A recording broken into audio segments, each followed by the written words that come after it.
Naam, shukrani sana Eden Bahati kwa kuweza kutupitisha katika habari za michezo na burudani, na ndivyo ambavyo tunatamatisha wasaa wa habari ndani ya Channel 10 Plus kwa siku hii ya leo.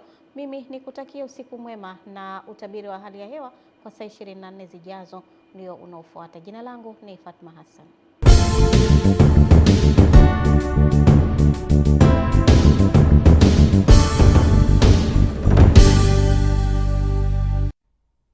Naam, hali ya mvua hapa nchini imeendelea kunyesha katika maeneo mbalimbali, na hii hali inatokana na kuendelea kuwepo kwa mgandamizo mdogo wa hewa, pia kuwepo kwa unyevunyevu wa kutosha angani, hususan katika maeneo ya nyanda za juu kusini magharibi kati ya nchi kuelekea katika maeneo ya magharibi mwa nchi. Utabiri wa saa 24 zijazo unaonyesha kuwa katika maeneo ya Ziwa Victoria, Rukwa, upepo unatarajiwa kuvuma kwa kasi ya kilomita 10 kwa saa, wakati Tanganyika, Nyasa na maeneo yote ya Bahari ya Hindi hali ya upepo unatarajiwa kuvuma kwa kasi ya kilomita 20 kwa saa, na maeneo hayo yanatarajiwa kuwa shwari. Na usiku wa leo tunatarajia kuwa katika maeneo ya ukanda wa Ziwa Victoria, hususan katika maeneo ya Kagera, Geita, Mwanza, Shinyanga, Simiyu pamoja na Mara, pia katika maeneo ya Kigoma, Tabora, Katavi, nyanda za juu kusini magharibi, Singida, Dodoma, nyanda za juu kaskazini mashariki, Morogoro pamoja na Ruvuma kutakuwa na hali ya mawingu kiasi, mvua na ngurumo katika sehemu chache, wakati maeneo yote ya pwani, maeneo haya yanatarajia kuwa ni makavu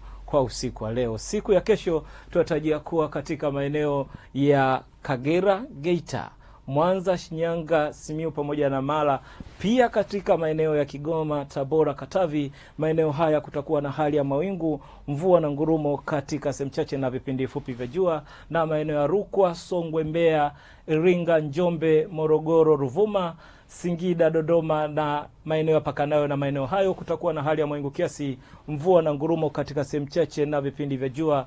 Maeneo ya Arusha, Manyara, Kilimanjaro, Tanga, visiwa vya Unguja na Pemba, Dar es Salaam kwa pwani, Lindi, Mtwara, maeneo haya kutakuwa na hali ya mvua. Kutoka Mamlaka ya Hali ya Hewa Tanzania, na endelea kusikiliza, kufuatilia na kutumia utabiri unaotolewa kila siku na Mamlaka ya Hali ya Hewa Tanzania. Jina langu naitwa Tunza Sanane. Asante na usiku mwema.